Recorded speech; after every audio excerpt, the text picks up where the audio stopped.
کہ آزاد کشمیر میں آڈٹ کے نظام کو صاف اور شفاف بنایا جائے اور اس میں مزید بہتری لائی جائے۔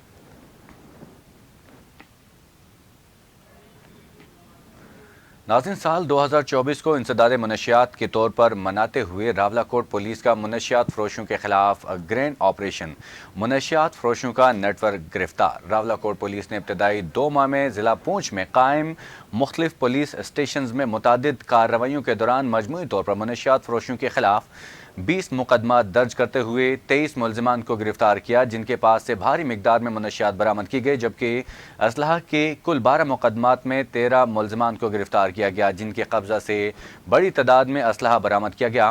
ایس ایس پی پونچھ خاور علی شوکت نے دیگر افسروں کے ہمراہ صحافیوں کو پریس بریفنگ دیتے ہوئے کہا کہ پولیس نے ملزمان کو گرفتار کرتے ہوئے ان کے قبضے سے بھاری مقدار میں منشیات اور اسلحہ برآمد کیا اور پہلی مرتبہ ان جرائم میں ملوث بڑے گروہوں کو بھی ٹریس کیا، جن کے اکاؤنٹس کو فورنزک کیا جا رہا ہے۔ ایس ایس پی نے کہا کہ گرفتار ملزمان سے تفتیش کے دوران پاکستان سے بھی ملوث ملزمان کو نہ صرف گرفتار کیا گیا بلکہ ان کی جڑوں اور بنیادوں تک پہنچنے کے حوالے سے بھی کام جاری ہے، جس کے اثرات بہت جلد سامنے آئیں گے۔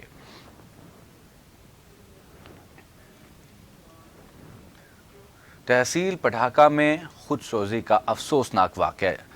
شیر زمان نامی شخص نے پل سے دریا میں چھلانگ لگا کر اپنی زندگی کا خاتمہ کر دیا۔ ریسکیو ٹیم میں لاش کو تلاش کرنے میں مصروف عمل ہیں۔ سب ڈویژن پٹھیکہ یونین کونسل مچھیارہ کے گاؤں چمیا کھیتر کے رہائشی شیر زمان نے زندگی سے تنگ آ کر خود کو دریائے نیلم کی سرد لہروں کے سپرد کر دیا۔ لاش کی تلاش جاری۔ واٹر ریسکیو ٹیم اور جموں کشمیر یونائٹڈ ریسکیو اہلکار دریائے نیلم میں لاش کو تلاش کرنے میں مصروف ہیں، تاہم خودسوزی کی وجوہات تاحال معلوم نہ ہو سکی۔ پانی میں چھلانگ لگانے والا شخص شادی شدہ اور 4 سے 5 بچوں کا باپ ہے۔ تحصیلدار پٹھیکہ راجہ فروخ قدوس چوکی پولیس پٹھیکہ کی نفری کے ہمراہ ریسکیو ٹیم کی نگرانی کر رہے ہیں، جبکہ خودسوزی کرنے والے شخص نے صبح 9:30 بجے کے قریب دریا میں چھلانگ لگائی تھی۔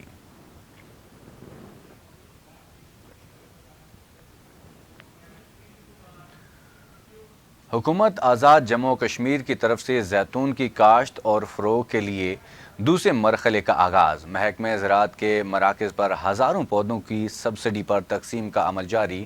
زیتون کے باغات کے لیے زمینداروں کی زبردست دلچسپی کا مظاہرہ۔ مزید تفصیلات بدر الاسلام جعفری کی اس رپورٹ میں دیکھیے۔ حکومت آزاد کشمیر کی طرف سے زیتون کی کاشت اور فروغ کے لیے دوسرے مرحلے میں 75% سبسڈی پر پودا جات کی فراہمی کے لیے پودا جات محکمہ زراعت کے مراکز کو فراہم کر دیے گئے ہیں، جہاں کسانوں میں ان کی تقسیم کا عمل بھی شروع کر دیا گیا ہے۔ محکمہ زراعت کے ذمہ داران کا کہنا تھا کہ زیتون کے 5 اقسام کے پودا جات زراعت مراکز پر فراہم کر دیے گئے ہیں۔ کسانوں کی طرف سے باغات کے لیے باقاعدہ درخواستوں کا سلسلہ بھی جاری ہے۔ محکمہ زراعت کسانوں کو رعایتی قیمت پر پودے فراہم کر رہا ہے۔ ذمہ دار پودے کی قیمت کا 25% جبکہ حکومت 75% ادا کرے گا۔ ہمارے پاس 5 اقسام کی زیتون کے پودا جات ہیں، ان کے باغات لگ رہے ہیں اور ان پہ 75% سبسڈی ہے، اور ہمارے پاس ابھی 2500 پودا جو ہے تحصیل سمانی میں موجود ہے۔ ہماری ذمہ داروں سے جو ریکویسٹ ہے وہ یہ ہے کہ آپ کم از کم 25 پودے کا باغ لگائیں 75% سبسڈی پہ، اور اس کے جو فوائد ہیں وہ یہ ہیں کہ اس کا اچار جو ہے وہ کھانے کے لیے استعمال ہوتا ہے، اور اس کا آئل جو ہے وہ ہارٹ کے مریض کے لیے جو ہے وہ سب سے اچھا ہے۔ زیتون کے باغات لگوانے کے لیے ذمہ داروں کی دلچسپی قابل ستائش ہے۔ ذمہ داروں کا کہنا تھا کہ زیتون کا قرآن پاک میں بھی ذکر آیا ہے۔ زیتون کی کاشت سے ذمہ دار آئل اچار کے فائد حاصل کر سکتے ہیں۔ ذمہ داروں کو بڑھ چڑھ کر زیتون کی کاشت کرنی چاہیے۔ انتہائی خوشی ہے کہ زیتون کے پودے جو انہوں نے دیے ہیں سبسڈی پر، یہ ہمارے ملک کے لیے، ہماری قوم کے لیے، اسلام کے لیے اللہ تعالیٰ نے قرآن میں بھی زیتون کی قسم کھائی ہے، اور یہ ہمارے لیے بہت ہی فائدہ مند ہے۔ ذمہ داروں کا کہنا تھا کہ جہاں زیتون کے پودا جات سبسڈی پر فراہم کیے جا رہے ہیں، وہاں حکومت باغات کی باڑ بندی اور پانی کے سورس کے لیے بھی پروجیکٹ لانچ کرے تاکہ شعبہ زراعت ترقی کی جانب گامزن ہو سکے۔ بدر اسلام جعفری، جموں کشمیر ڈیجیٹل، سمانی، جموں کشمیر۔ آزاد کشمیر کے ضلع حویلی کے نالہ بھیتاڑ میں ندی نالوں میں طغیانی کے باعث کئی رہائشی مکانات زیر آب آ گئے۔ شہریوں کو پاک فوج نے ریسکیو کر کے محفوظ مقام پر منتقل کر دیا۔ حویلی میں پاک فوج، پولیس اور انتظامیہ کی جانب سے پانی میں پھنسے 10 خاندانوں کو ریسکیو کر لیا گیا۔ ریسکیو ٹیموں نے رات کی تاریکی میں ریسکیو آپریشن کر کے پانی میں پھنسے افراد کو محفوظ مقام پر منتقل کیا۔ ریسکیو آپریشن میں پاک فوج نے حصہ لیا اور متاثرہ خاندانوں کو اشیاء خورنوش، گرم کپڑے اور نقد رقم بھی دی۔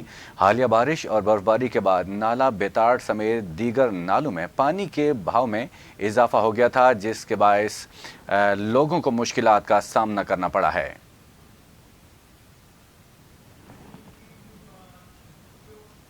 آگے بڑھتے ہیں، کچھ مزید خبریں بھی شامل کرتے ہیں۔ راولاکوٹ محکمہ صحت کے زیر اہتمام ماں اور بچے کی صحت کے ہفتے کا آغاز۔ اس موقع پر واک کا انعقاد کیا گیا۔ بچوں کو قطرے پلا کر مہم کا افتتاح بھی کیا۔ ڈسٹرکٹ ہیلتھ آفیسر پونچھ ڈاکٹر سردار منظور خان نے میڈیا سے گفتگو کرتے ہوئے کہا کہ محکمہ صحت عامہ پونچھ نے ہر سال کی طرح اس سال بھی مہم سے متعلق اپنی تمام تیاریاں مکمل کر لی۔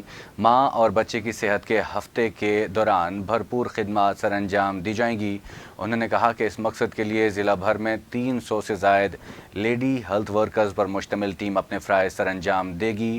انہوں نے کہا کہ ماں اور بچے کی صحت کا ہفتہ ہر سال میں 2 مرتبہ منایا جاتا ہے، جس کے دوران محکمہ صحت عامہ کی ٹیمیں موجود رہ کر یا آمدہ سیزن کے دوران ماں اور بچے کی ممکنہ بیماریوں اور ان سے نمٹنے کی حکمت عملی پر کام کرتی ہیں۔ ان کا مزید کہنا تھا کہ اسکولز میں 300 کے قریب ہیلتھ سٹیشنز کا اہتمام کیا جائے گا۔ صدر پاکستان مسلم لیگ نون میاں محمد شہباز شریف کے وزیراعظم پاکستان بننے پر آزاد کشمیر کے لیگی کارکنوں میں زبردست خوشی کی لہر دوڑ گئی۔ مرکزی additional secretary general MLN Azad Kashmir کی ہدایت پر حلقہ راج محل میں کارکنوں نے بھرپور جشن اور آتش بازی کا مظاہرہ کیا۔ مسلم لیگ نون کے رہنماؤں اور کارکنوں نے میاں شہباز شریف کو مبارکباد دیتے ہوئے ان کے لیے نیک تمناؤں اور خواہشات کا اظہار کیا۔ مرکزی ایڈیشنل سیکرٹری جنرل مسلم لیگ نون آزاد کشمیر ذوالفقار علی ملک کا گفتگو کرتے ہوئے کہنا تھا کہ میاں شہباز شریف کا وزیراعظم پاکستان بننا پاکستانی اور کشمیری قوم کے لیے نیک شگون ہے۔ انہوں نے اپنے تمام سیاسی کیریئر کے دوران عوام کی بے لوث خدمت کی ہے۔ انہوں نے کہا کہ ایک بار پھر وزیراعظم پاکستان کی حیثیت سے شہباز شریف قائد مسلم لیگ نون میاں نواز شریف کی سرپرستی اور رہنمائی میں بھرپور انداز میں کام کریں گے، عوام کی توقعات پر پورا اتریں گے، بالخصوص کشمیری عوام کی ہر محاذ پر ترجمانی کریں گے۔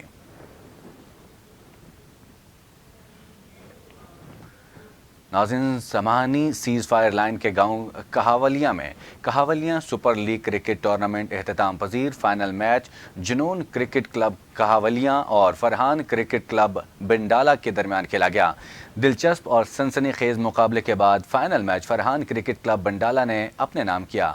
فائنل میچ کے مہمانان خصوصی ڈپٹی کمشنر راجہ قیصر اور اورنگزیب، سابق ڈائریکٹر جنرل اطلاعات آزاد کشمیر راجہ اظہر اقبال، سابق ایڈمنسٹریٹر ضلع کونسل بھمبر غلام ربانی تھے۔ مہمانان گرامی نے ونر اپ اور رنر اپ ٹیموں میں انعامات تقسیم کیے۔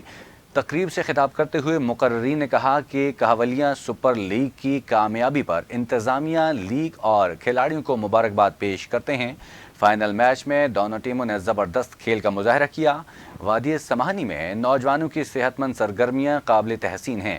مزید کہا کہ وادی کے نوجوان ہمارا قیمتی اثاثہ ہیں جو تعلیم کے ساتھ کھیلوں میں بھی اپنا مقام بنا رہے ہیں۔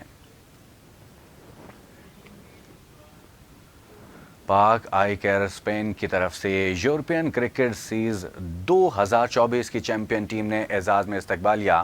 کونسل جنرل بارسلونا مراد علی وزیر کی خصوصی شرکت، ڈھول کی تھاپ پر مہمانوں کا پرجوش استقبال کیا گیا۔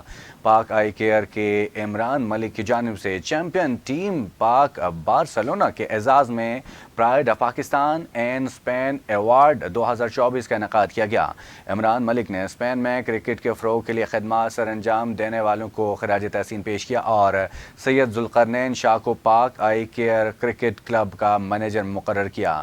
سید ذوالقرنین نے اپنے خیالات کا اظہار کرتے ہوئے کہا کہ پاک آئی کیئر کرکٹ ٹیم کا مینیجر مقرر ہونا ان کے لیے اعزاز کی بات ہے۔ کرکٹ کے فروغ کے لیے اپنی کوشش جاری رکھیں گے۔ دیگر مقررین نے سوشلسٹ پارٹی اسپین کے رہنما حافظ عبدالرزاق صادق کی کاوشوں کو سراہا اور کرکٹ کے فروغ کے لیے کتلان کرکٹ فیڈریشن کے کردار کی تعریف کی۔ کونسل جنرل بارسلونا مراد علی وزیر نے مقامی اتھارٹیز سے کرکٹ کے گراؤنڈ پر پیش رفت سے آگاہ کیا۔ تقریب کے اختتام پر تمغات اور شیلڈ پیش کی گئی۔ جموں کشمیر ڈیجیٹل سے فی الوقت اتنا ہی۔